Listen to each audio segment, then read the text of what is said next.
Hello and welcome to another episode of How Very Hannah. Roll the titles. How Very Hannah. How Very Hannah. How Very Hannah. That's the name for my podcast show and your front row. So How Very Hannah. Hit the lights. How Very Hannah. That's too bright. How Very Hannah. That was all right. How Very Hannah. No key change. Okay. It's my podcast show. Let's go. Back in the studio. It's been an exciting week because when this comes out, we'll have just done the Birmingham show, which was a hit, wasn't it? I don't know, because it hasn't happened yet right now, but it will have. Musical Con will have happened. Oh my gosh. I hope that went well. Why does that scare me? Musical Con will have happened and my book will be out. What is my life right now? They might have even announced what my next job is yet. Who knows? But I feel like it would have been maybe an exciting week. So I hope everyone's had a nice week. I am not wearing my engagement ring because it's still being resized, which is not ideal, but it's fine. Hopefully I'll get that back soon so that can be my sparkle of the day because I don't know what my sparkle of the day is. I'll think of it later maybe. So my next guest, who I'm very excited to sit down and chat with, is a friend, but she's also a star of stage and screen. She rose to fame when she won ITV's Mamma Mia, I Have a Dream, which was like a competition to find their next Sophie in Sky. And she played Sophie in the West End, leading lady vibes. Literally today is her first show as Andy Sachs in The Devil Wears Prada at the Dominion Theatre. So it's all happening for her. She is such a joy. She's a Scottish icon. That was awful. Hopefully she never hears that because she'll majorly judge me. No, she won't. No, she won't. And let's all give her a warm welcome to the podcast. Please welcome to the pod, Stevie Doc! Ah! Wait, Stevie Doc, is this stage name? Yes, it is. Oh, okay. What's your birth name? My govy name is Neve Docherty. Neve? Mm-hmm. Wait, not even Stevie? No. What? Exclusive? Yeah. Neve Docherty? Neve, yeah, Docherty. Does anyone call you that? My family now do, but I started getting called Stevie because my family called me Stevie Doc. Oh, so okay. It kind of just went from like Neve, Stevie. Like that's just kind of what happened. Oh my God. But then it was always Stevie Doc. It was never just Stevie. Full name only? Yeah. Stevie Doc only? Stevie Doc. Stevie Doc. So then when I had the opportunity to change my name, I didn't have to. Neve Docherty wasn't taken. I could have. Really? Yeah. So I could have just been Neve Docherty, but Stevie Doc is a really good but stage name. it was my dad. My dad was like, you just have to. There was people in my year at drama school that we had one teacher, we loved her, but she basically said, she went along the line and said, your name needs to change, your name needs to change. And it was like, people were like, okay. So people they changed their first name and their second name and just randomly made up names and were like, okay, I'm now known as, which is fine. Like we so get that happens quite often, right? Oh but my God. It was crazy that they were like, yeah, your stage name isn't good enough. That's crazy. And I was like, I'm sticking with Hannah Lowther. Yeah, Hannah Lowther's a good one though. It's all right. No, Some I people think call me it Hannah is. Lowther. And it's giving like loathing, and I don't love that. But we work with it. Yeah, but surely you love that though. Yeah, I don't mind loathing. She's stagey at the core. Yeah. Anyway, Stevie, welcome to How Very Hannah. Hey. Oh my gosh. So wait, we've known each other. Not like I actually think we just bumped into each other on the street. We did. Hi. I was literally leaving the theatre, and you were going towards 6. Yeah. Yeah. And we just bumped into each other and I was like, stop. I know. And then we just ended up chatting for like 20 minutes and I was like, I actually need to go to work and you had somewhere to be too. But also it felt like we should have met by that point, but we hadn't yet. It was It's so like, strange. you know those people that you meet and you just like, how have we only just met for the first time? Yeah. And also I have all these parasocial relationships with people that I think I know in real life. Oh And my I'm like, gosh. oh no, I actually just follow you. Yes. Like, I don't actually know you. And I watch you post all of these things online, so therefore I feel like I know you. Yeah. But then and we did know each other. Yeah. You were heading to Mamma Mia, or you were going to the gym, but you'd come from Mamma Mia. I think or I was going to the something gym, like that. yeah. But Mamma Mia, you did a year Yeah. as Sophie in the West End. Was that your first professional job? Yeah. That is amazing. Yeah. Like the way, where did you train? Arts Ed. Arts Ed. Yeah, So there you go. So I used to live in Chiswick. Oh my God. Love Chiswick. Chiswick's the nicest place, but I used to get terrified walking down by the station because all the Arts Ed students would come out and I'm like heading to 6, like trying to keep it low key. Oh and my I just used to get so God. scared that people were going to stop me. And I just felt like, you know, when you just get a bit nervous and embarrassed. And I was like, oh my I am God. the exact same now if I go back to Chiswick. I was teaching like during this past year, Yeah. I went back to teaching for a while, and I was teaching back in Chiswick again because that's where I taught during drama school. And every time I had to come out of that tube station, I was like, I hope no one sees me. But it's always from a place of love. Like people are like, oh my God, that's blah, blah, blah. Yeah. But like sometimes it makes me feel vulnerable. Do you know what just it a bit is? like, it feels like everyone's laughing at you. Yeah. But they're not. Yeah, and it's also for me, like I really don't do well with the whole fan interaction sometimes of if you don't know someone and them speaking to you like they really know you. I find I get really overwhelmed with it sometimes, especially if I'm not expecting it. Like if I come out of a stage door, I kind of know that it might happen.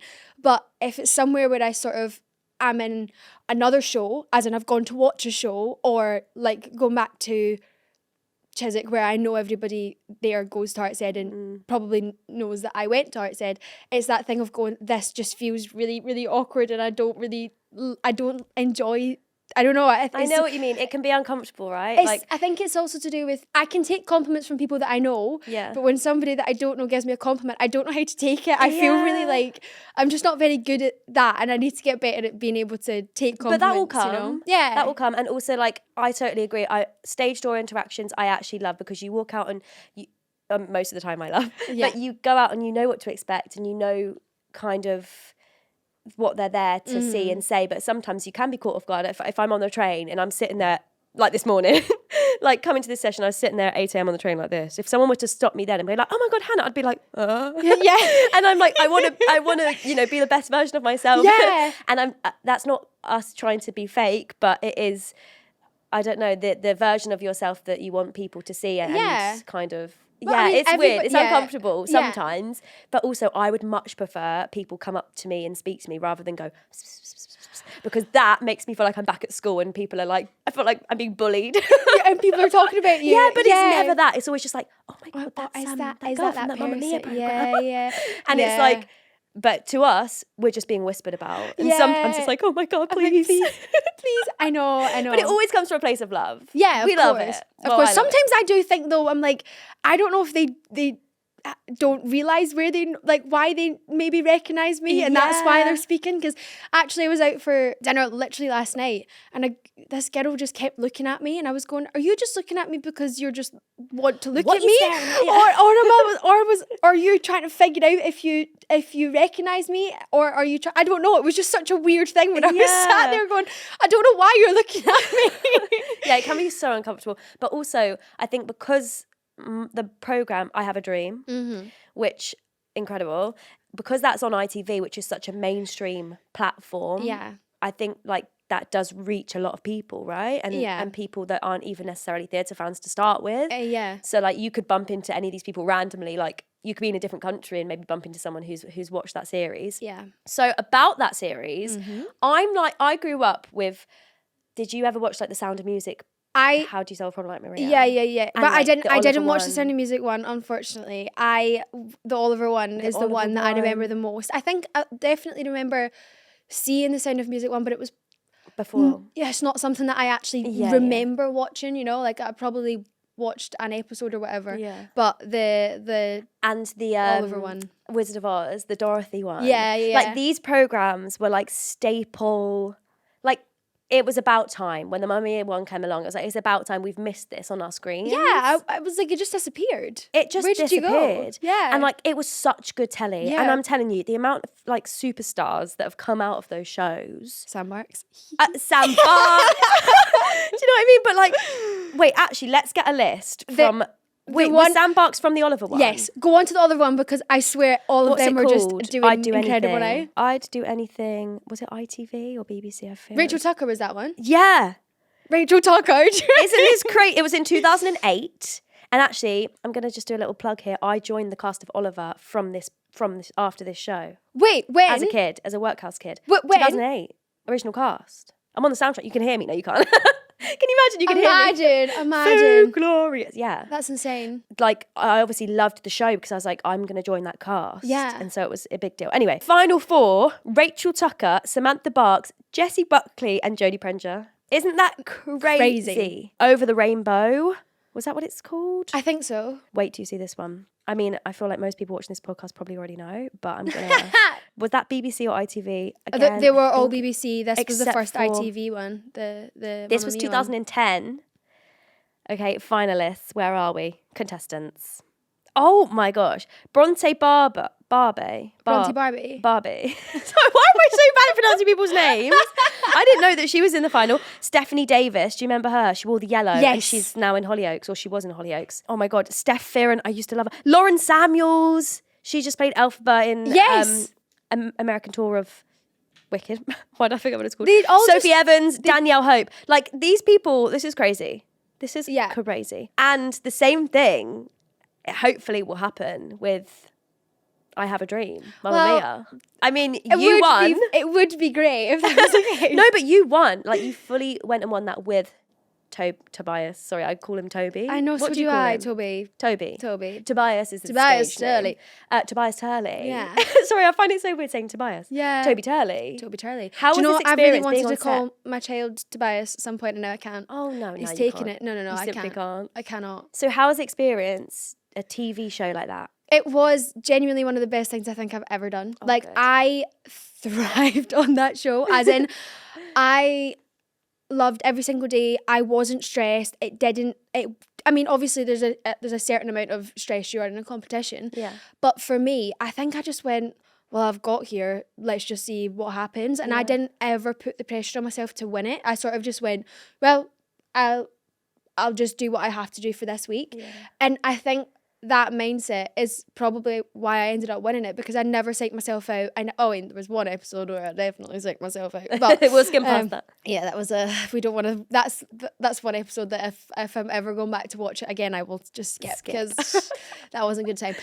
But I think maybe probably after that point as well, I sort of went, well, I can't really do anything worse than that, so I may as well just like enjoy it now. And the days were just fun. Like we do this job because we love the job, you know. So it's when you get to do that, plus get to go and do like workshops with these insanely talented performers. Like the fact I even got to meet Sam Barks was just insane. And then now I you're got- besties. And then I got to do her concert. That's crazy. Which was ridiculous as well. Yeah. And to think in drama school, if someone had said that to me, I just don't think it ever would have been Yeah. something that I could have believed, you know. And I left drama school, I think it was like a month or two early to do the TV show. Wow. So it was Was it an open audition or was it?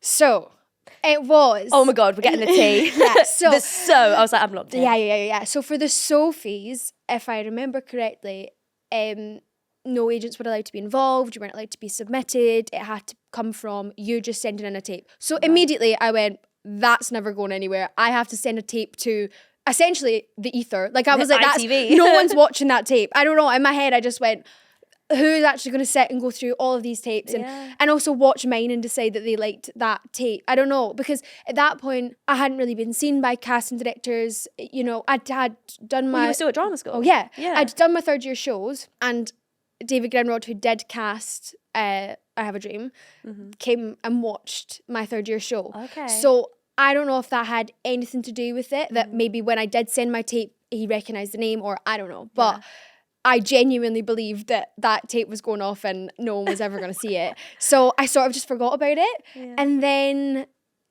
it was like, I think it was like a month later or something like that. I then got an audition through. An audition, did I just say? An audition through. And then I honestly think it was, I can't remember how many rounds. I think it was something like 8. It was a lot with cuts wow. on the day. So, And that's 8 rounds before you even make it to the actual competition. oh my gosh, yeah. That's crazy. Yeah, it was. Because for so many shows, like for the show that I'm about to do, it was like 3 rounds and that was it. Do you know what I mean? To actually do the job. Yeah. So you had to do 8 rounds before you could even be considered to audition for the job, essentially. yeah, Or compete essentially. for the job. Yeah.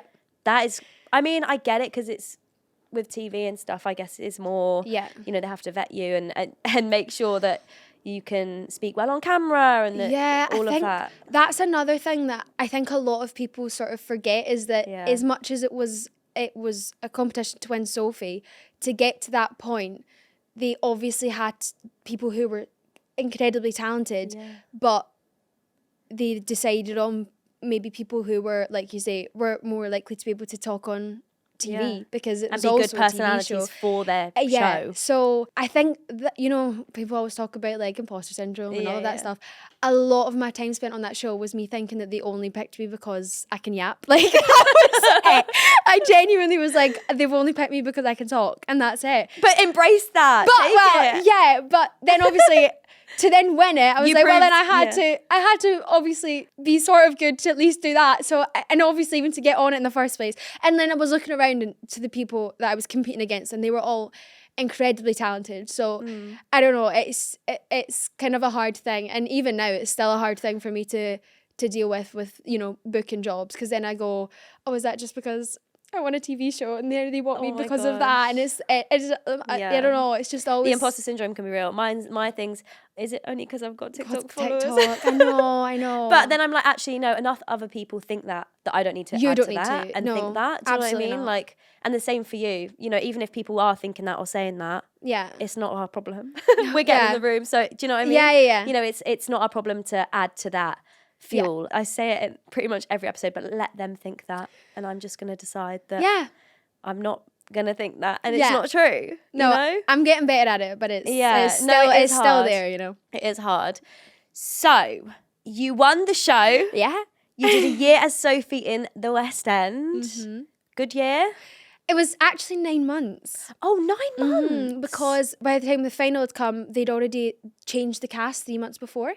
Well, no, 2 months before. I see. So then we had like 3 weeks to rehearse and get put in. So they kept on the Sky and Sophie from the previous cast for like that extra 3 months. Yeah. So then we could just come in and take over. Like, I see. And now, I mean, you've done bits here and there, right? Concerts and other jobs, but you're about to play. You say it. I'm about to play Andy Sachs in The Devil Wears Prada. That is such a flex. That is such a slay. Round of applause in the studio. Thank you. When I saw that cast announcement, we were talking about this just before we started filming. I was like, wait, hold that thought. When I saw the cast announcement, I screamed because I never know what is going on in these cast announcements. I feel like in the industry, everyone knows everyone's business. Like my news, you probably already know. I don't. Oh, okay. I don't know. I'm gonna cry. I just assume that everyone, I don't know, I can't speak, it's making me sweat talking about it, but I had friends message me being like, Hannah, have you got news for me? Because they'd found out what my next job was through someone else's friends, cousins, dogs, aunties, fish. And I was like, that's so annoying. Like, I wanted to tell you myself. Yes! And like, now you found out through someone else, and it's not my friend's fault, or it's not, you know, things just happen, but I feel like gossip in the industry just gets around, and I hadn't heard a thing about your news. So when I saw the cast announcement, I was like, ah! And it's just like the best news ever. So you're currently week 3 rehearsals? Oh, in week 3, yeah. And how many more weeks have you got? Next week's tech. Oh, okay. So like last week of rehearsals, technically, kind of now. Yeah. And then you're going to be a leading lady in the West End for another year? Yeah, a year. Oh, that is just incredible. It's amazing. It is amazing. It's I watched the show in spring because it was their spring, the Florals for Spring event that I went to. So I watched it then, so quite a while ago.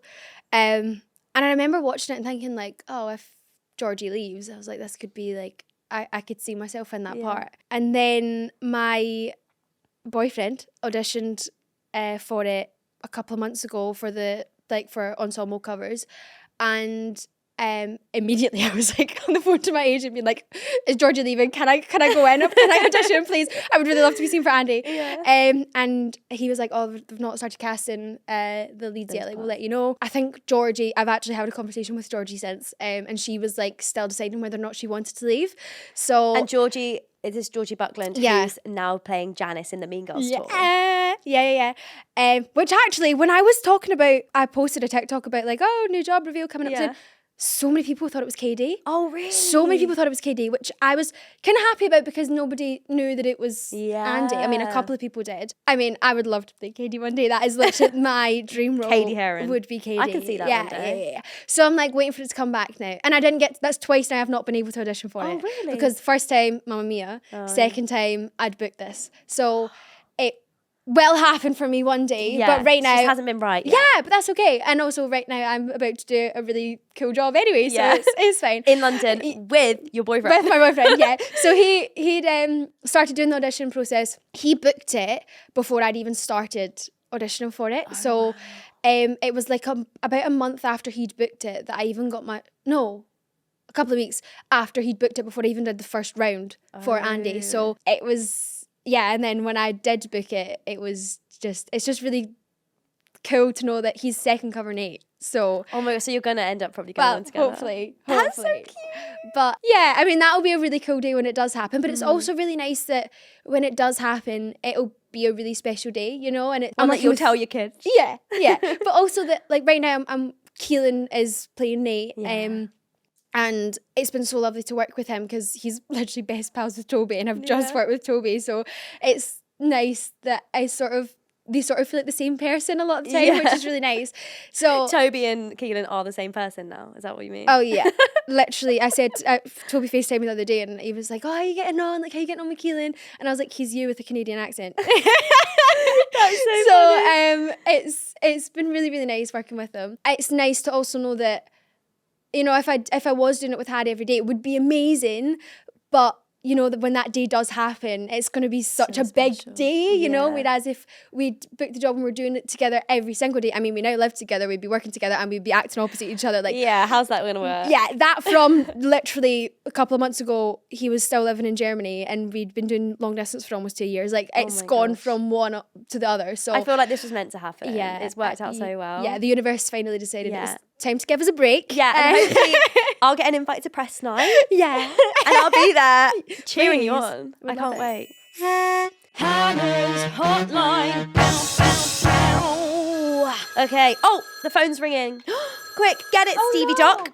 Full name. Hello. Hi guys, what are your non-negotiables on 2 show days? Ooh, interesting question. Thank you, caller. I will call you back. Yeah. I love that everyone's just on board with hanging up. Yeah, we'll answer. We're not faking. No. Non-negotiables 2 show day. For Mamma Mia, I did not go out in between shows unless I really, really had to, if I'd forgotten food or whatever. But usually, if that was the case, I would order food. Yeah. But I didn't really do stage door between shows, mostly because for me, my voice goes quicker from speaking than it does from singing. So if I am, especially if I'm outside and I'm really trying to, and I've just done a show, my voice is already probably going to be quite tired. Then I would come out, speak to everybody, and I did do it at the start, and I realised very quickly that I couldn't keep that up because my voice just wouldn't have been able to hold up from that, and it was unfortunate because I did miss. I mean, I had a lot of people message and say like I missed you and didn't get to see you at stage door, but for at the end of the day, I have to do my job, so I didn't do it, especially in this job. I don't think I'll be doing it either because this show is vocally ridiculous. So the Andy, the vocals are I didn't realise when I watched it. I mean, I knew it was tough, but now doing it, I'm like, whoa, she's really tough. Stage door and on a 2 show day in between, I can't. I'm likely to not do that. Just for I just have to preserve the voice. Yeah, rest as much as possible between shows. I know people that have like non-negotiables on 2 show day is a half an hour nap between shows. Yeah, because like that helps them fully rest their voice for half an hour, which I've never done. I think if I napped between shows, I'd be like, no, I've got to wake up. Yeah, I couldn't do the I wouldn't be able to show. wake back up. And like, you then have to in between shows, would you do another warm up, another stretch? Like, what's your kind of vibe? For Mamma Mia, no. I sort of, with Mamma Mia, I was also sharing a dressing room with Jessie and Liv, with my Ali and Lisa.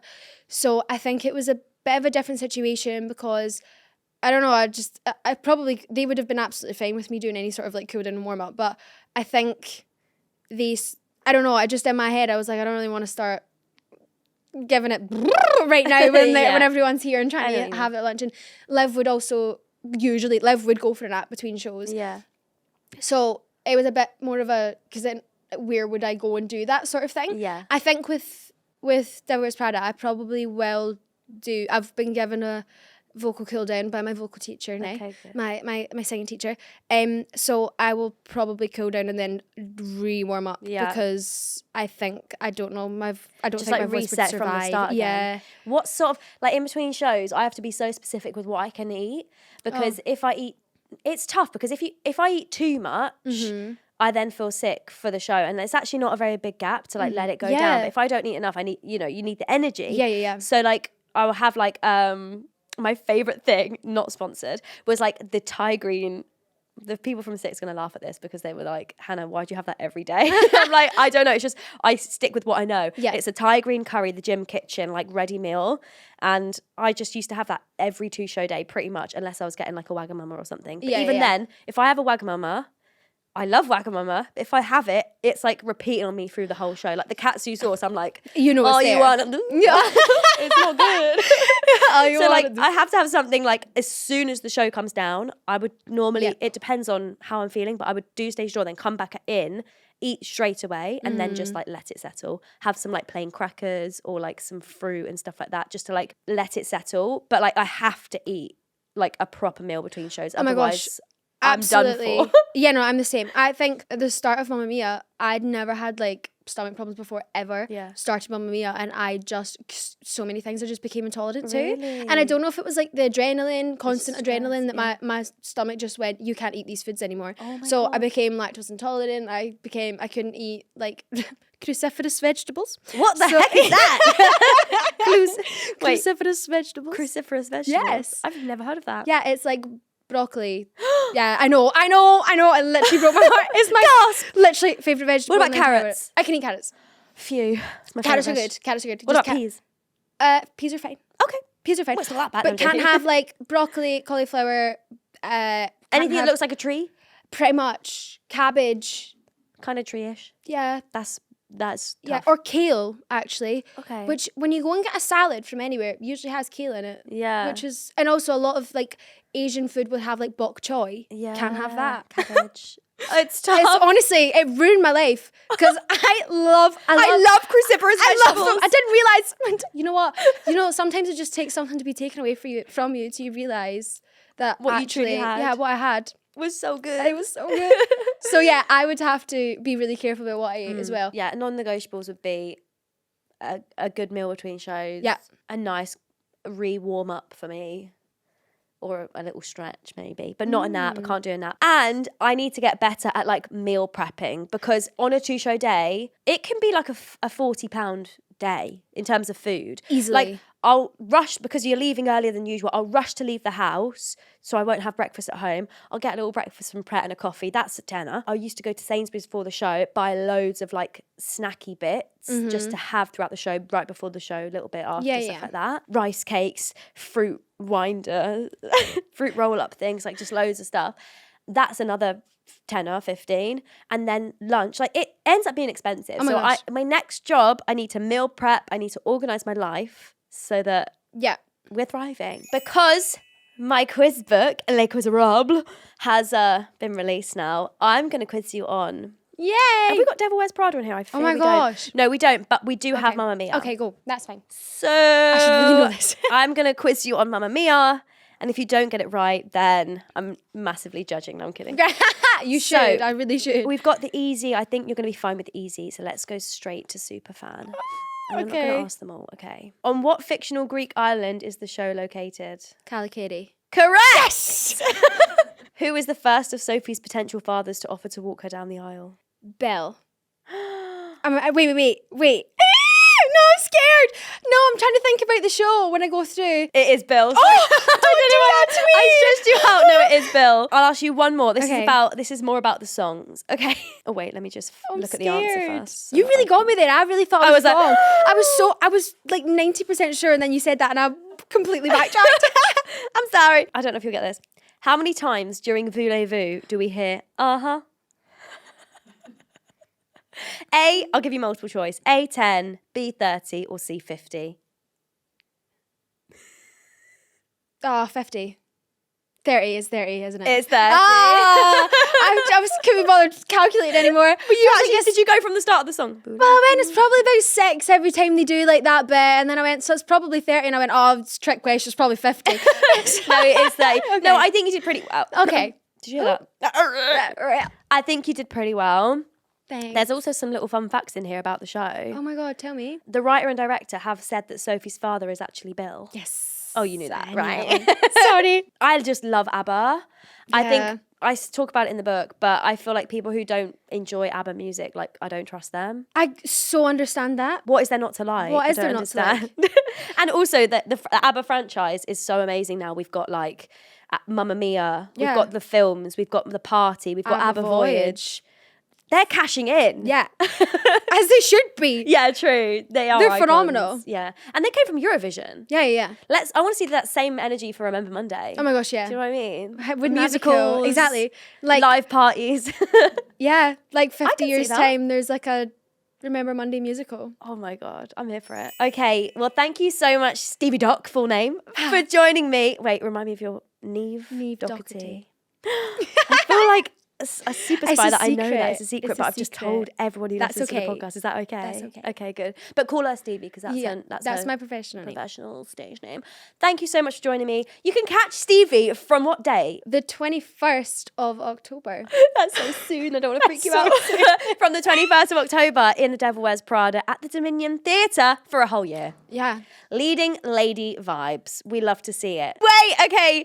Producer Sophia has just told me that this podcast is coming out on the 21st of October. So from today, break a leg tonight. Thanks so much. Tonight, you're like, we've not even started I'm like, tech please, yet. tech. Hold your horses. Yeah, you're the new Andy Sachs from tonight. So go and support and make sure to like, comment, subscribe, follow us wherever you get your podcasts. And yeah, that was all I had to say. I didn't do my sparkle of the day.